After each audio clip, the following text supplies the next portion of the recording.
terjadi sama ibu, Pak? Istri saya kena benturan keras, Pak Agung.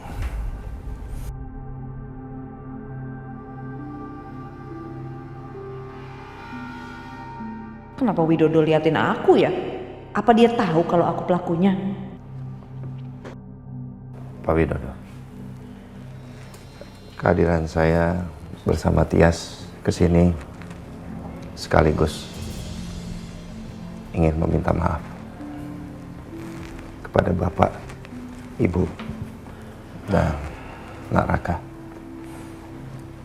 atas kejadian yang telah berlalu setelah sekian lama. Akibat kelalaian saya, maka anak kalian itu meninggal. Adik Raka meninggal. Saya nggak tahu kalau anak laki-laki itu meninggal, Pak. Dan pada saat itu juga nggak ada sedikit pun niatan saya untuk berhenti untuk memberikan pertolongan. Karena kami juga panik. Dan terus terang sampai detik ini pun kami masih dipengaruhi oleh rasa bersalah itu. Jadi kami sengaja datang ke sini untuk minta maaf kepada Bapak dan Ibu.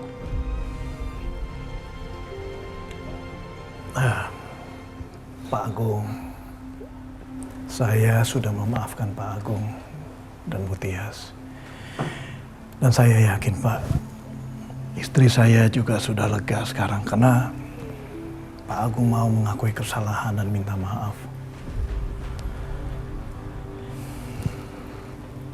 Baguslah si Rati lumpuh. Jadi rahasiaku aman. Gak akan ada yang tahu kalau aku yang bikin dia jadi lumpuh begini. Untuk itu, sebagai permohonan maaf kami atas apa yang pernah kami lakukan, saya pribadi sudah menyiapkan cek senilai 2 miliar rupiah. Saya tahu jumlah uang ini tidak akan bisa mengganti apa yang pernah kalian rasakan. Kehilangannya anak Pak Widodo, saya minta maaf.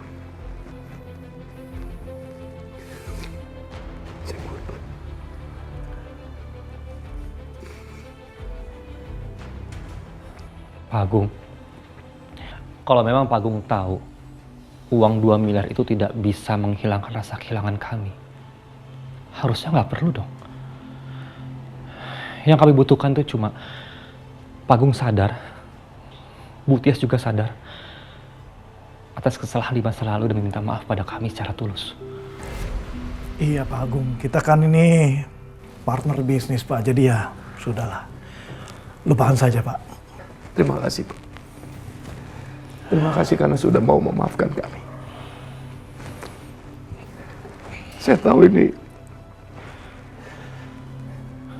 berat pasti untuk kalian. Dan Raka. Terima kasih juga untuk kebesaran hati kamu.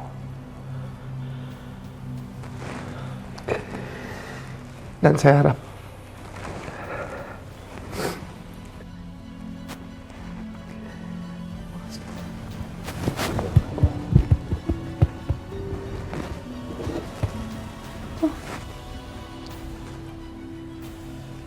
salam sama Ibu.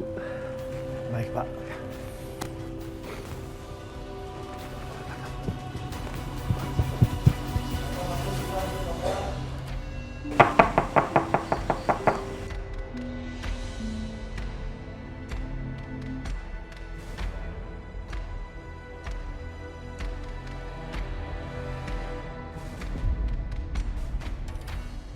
Ibu, istri penjaga makam yang bilang kalau cucu saya masih hidup itu kan? Iya, Bu.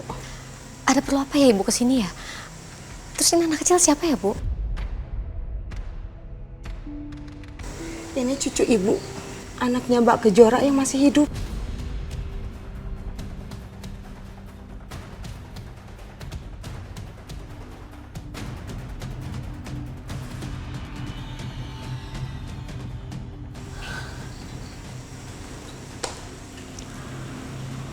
Fajar?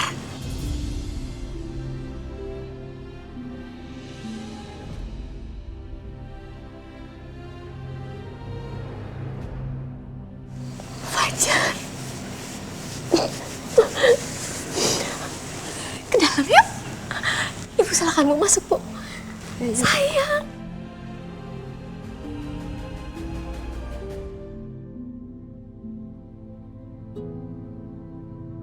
Aku merasa bersalah banget sama Raka dan keluarganya. Pantesan aja Tante Rati tiba-tiba benci sama aku. Harusnya Raka cerita sama aku, supaya aku bisa bantu bawa Papa dan Tante Tias kayak tadi. Tapi ya udahlah. Yang penting semua masalahnya udah selesai. Semoga Tante Rati bisa cepat sembuh dari lumpuhnya. Amin.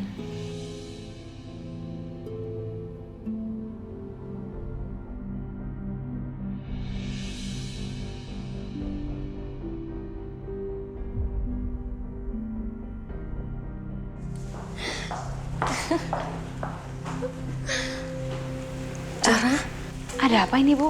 Jora ini Fajar, Nak. Cucu ibu.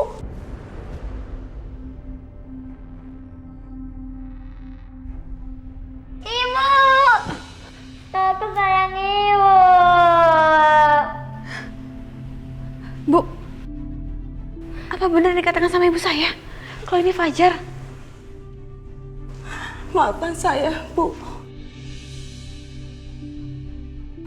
Selama ini saya sudah bohongin ibu. Saya merasa bingung dan ngerasa dihantui. Makanya saya mencari alamat ibu. Bu, udah jangan kayak gitu. Bangun. Bangun, duduk aja, duduk. Ayo, sayang. Bu, tolong ceritain semuanya sama saya. Waktu itu, waktu saya mau ke pasar, saya melihat ada kebakaran rumah karena ledakan gas. Lalu saya mendengar tangisan bayi dari dalam rumah. Saya berusaha dobrak pintu itu.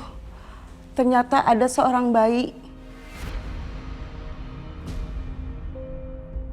Waktu itu kebetulan saya habis keguguran. Dan saya ambil bayi itu. Dan saya bilang ke orang-orang kalau bayi yang di dalam rumah itu meninggal dunia. Dan saya bilang sama suami untuk membuat makam palsu.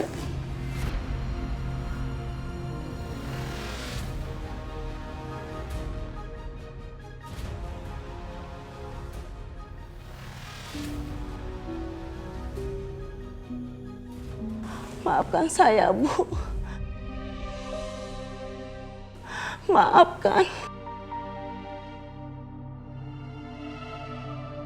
Dan anak ini saya namai Fajar karena waktu itu dia memakai sarung tangan berajut bernamakan Fajar.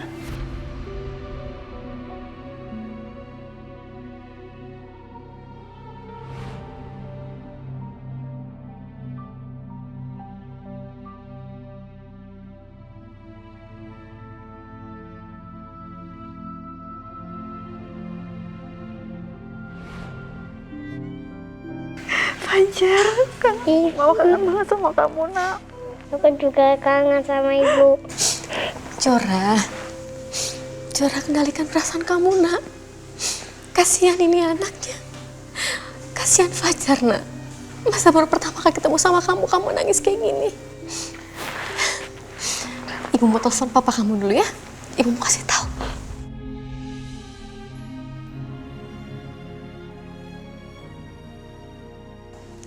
Halo, Mas. Ya, Wila. Gimana? Mas, Fajar sudah ditemukan, Mas. Anaknya Kejora. Sekarang lagi di sini, Mas, di rumah. Apa? Jadi udah ada yang bawa anaknya ke Jora? Apa? Iya, Mas. Wila. Aku minta sama kamu jangan langsung percaya begitu aja, ya. Aku nggak mau kita kena tipu. Begini, tolong kamu selidikin. Kamu pastiin benar-benar kalau itu benar-benar anaknya Kejora. Gini aja deh, aku kesana, ya. Biar aku pastiin, aku mau ketemu sama orang yang ngaku bawa anaknya Kejora itu, ya. Iya, Mas.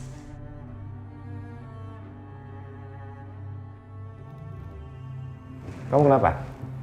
Ya enggak, aku kaget aja. Abis tadi kamu ngomong anaknya Kejora. Emang udah ketemu anaknya Kejora? Ya aku mau pastiin dulu, makanya aku mau kesana, ya.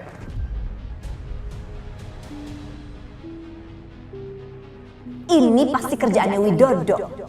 Aku harus susul Mas Agung diam-diam biar aku tahu perkembangannya.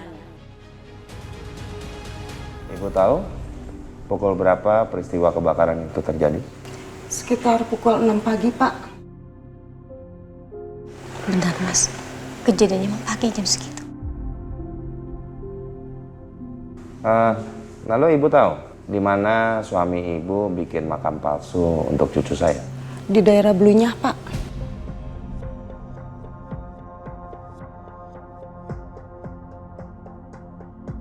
Yang ibu ini bilang semuanya benar.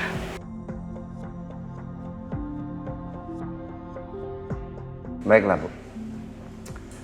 Untuk sementara kita tampung dulu informasinya dan selanjutnya kita akan lakukan tes DNA untuk anak itu. Iya, Pak.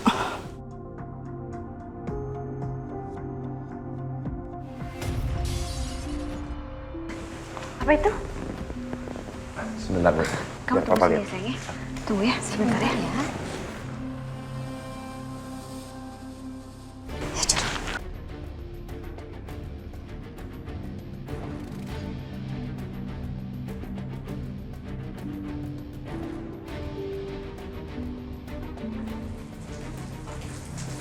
Suara apa ya? Itu Pak, pot bunganya pecah. Pot bunga, Mas.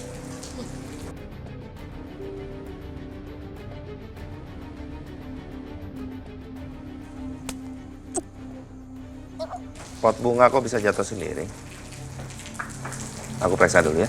Mas, enggak ah, nggak usah. Pot bunga aja kok. Nggak, belakangan aku harus lebih berhati-hati. Aku mau kalian tuh aman.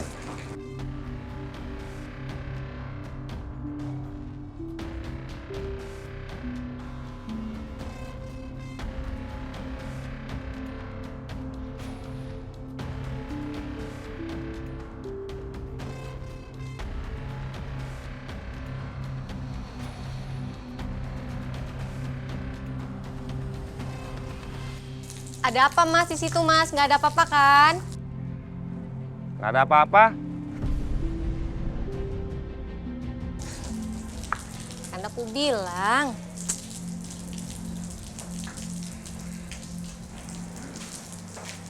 Hah, masuk. Ya. Kucing doang kan.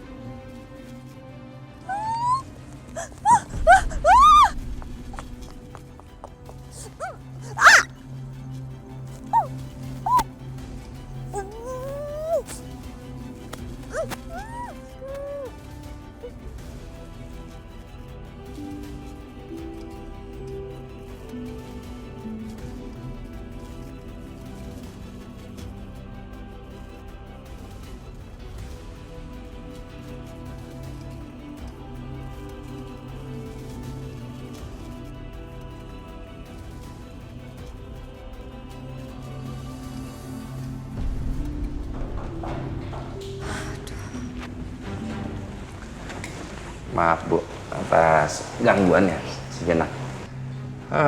Begini, Ibu. Untuk sementara waktu, nanti Ibu cari penginapan aja.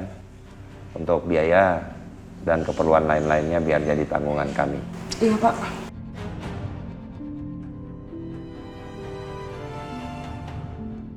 Fajar, kamu? Kenapa? Jora, Fajar kayaknya kok agak demam ya badannya. Ya ampun, bener Bu, dia demam. Mungkin Fajar kelelahan karena perjalanan kereta dari Jogja ke Jakarta. Aduh ya Allah, Fajar. Lebih baik Ibu sama Fajar tidur di sini aja dulu ya, Pak. Kejora, kamu gimana sih? Makasih ya, Fajar. Bapak bicara dulu sama kamu sebentar ya. Sebentar ya. Oh, Fajar kamu sama Linda dulu ya. Nah, sini saya.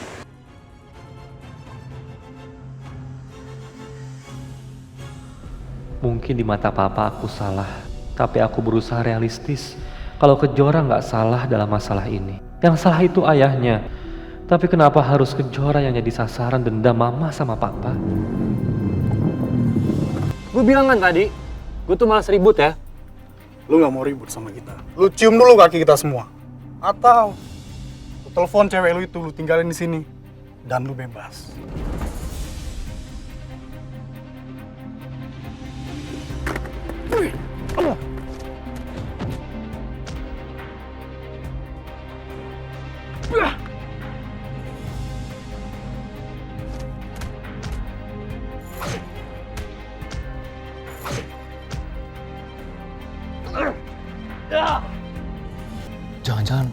Raka dikeroyok.